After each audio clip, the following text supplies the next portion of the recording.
Ертеде жақсылық пен жамандық деген екі дос болыпты. Күндердің бір күнінде екеуі аттарын жүгендеп, жол азығын түгендеп жолға шығады. Сөйтіп, тоқтамастан бірнеше күн жүреді. Жамандық өз азығын демде тауысады да, жақсылыққа былай дейді: «Менің азығым таусылды, аштан өлмесем болды». Сонда мейірімді досы: «Келе ғой, екеуміз бөлісіп жейік», деп өз тамағымен бөліседі. Сөйтіп жүріп екеуі жақсылықтың да бар азығын жеп тауысады. Қомағай жамандықтың тағы да мазасы қаша бастайды.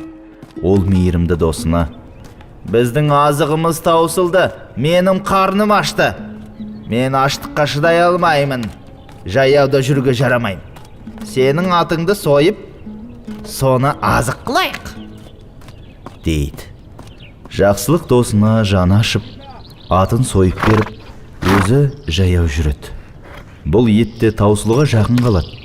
Жамандық: «Маған енді бұның еш пайдасы тимес», деген оймен жақсылықты жапан далада жалғыз тастап кетеді.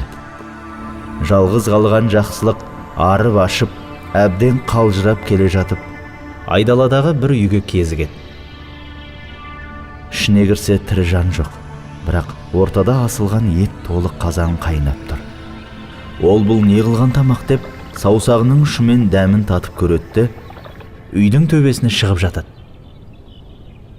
Бір кезде арыстан, түлкі, қасқыр шөйге кіріп, шөй тамаққа отырады. Соң әрбір өзінің көрген білгенін айта бастайды.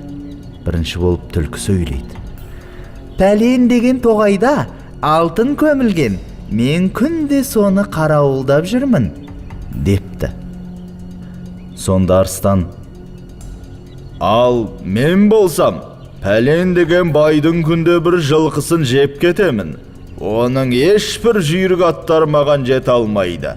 Жететін бірақ тайы бар, бірақ оны ешкім білмейді. Бай мені ұстаған адамға бір үйір жылқы беремін деп жарыса алыпты», депті. Сонда қасқыр тұрып былай депті: «Ал мен пәлен деген байдың бір тоқтысын қарауылдап жүрмін. Бұл байдың науқастанып жатқан қызы бар. Кімде-кім қызын жазса, бай оған қызымен қоса байлығының жартысын беремін деп уәде етіпті. Ал ол қыз әлгі тоқтының бауырын жесе жазылады», депті. Жақсылық бұлардың әңгімелерін естіп алып, таң атысымен жолға шығып, олардың айтқан нәрселерін айнытпай орындап, байлыққа кенеледі. Жылдар өтіп, айлар өтіп, жақсылыққа киімі өрім-өрім, әбден азған, тозған, ұсқынсыз бір адам келеді. Бұның баяғы өзін жапан далада жалғыз қалдырып кеткен опасыз досы жамандық екенін әрең таниды.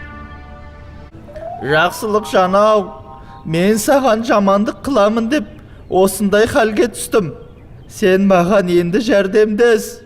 Бұл дәулетті қайдан тапқаныңды айтшы», депті. Сонда жақсылық: «Атам қазақ таспен атқанда аспен ат деген. Сен маған жамандық істегенмен, мен саған жақсылық істеймін», деп өзінің бастан өткен оқиғасын айтып береді. Сосын: «Сен қазір мына жолмен жүре берсең, алдыңнан бір үй шығады. Ол үйдің ішінде асулы бір қазан ет тұрады. Бірақ сен ол етті жеме, тек саусағыңның ұшымен дәмін татта, үйдің төбесіне шығып жат. Сонда түлкі, қасқыр, арыстан келеді. Сен олардың әңгімесін тыңдай бер.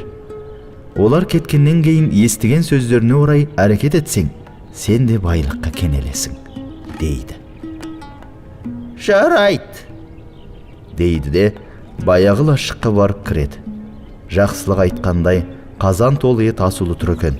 Қызығып кетіп, шыдай алмай: «Мына бір желігін жейінші», деп еттен жеп, сорпасынан да 5-6 рет ұрттап алыпты. Сөйтіпті де үйдің төбесіне шығып жатыпты. Бір уақытта түлкі, арыстан, қасқыр үшеуі күркеге кіреді. Түлкі тамақты көре сала: «Ойбай, мына еттің жілігі жоқ, омыртқасы жоқ, сорпасы жоқ, біреу жепті», дейді. Сол кезде зәресі ұшқан жамандық тыпырлап кетеді. Мұны естіп қойған сақ түлкі: «Осы күркісіне шығайықшы, сонда бір бәле бар секілді», депті. Шөу төбеге шықса, жамандық жатыр екен. Олар жамандықты бас салып ұстап алыпты. Сөйтіп, жақсылығынан өмір сүріп, мақсат мұратына жетіпті.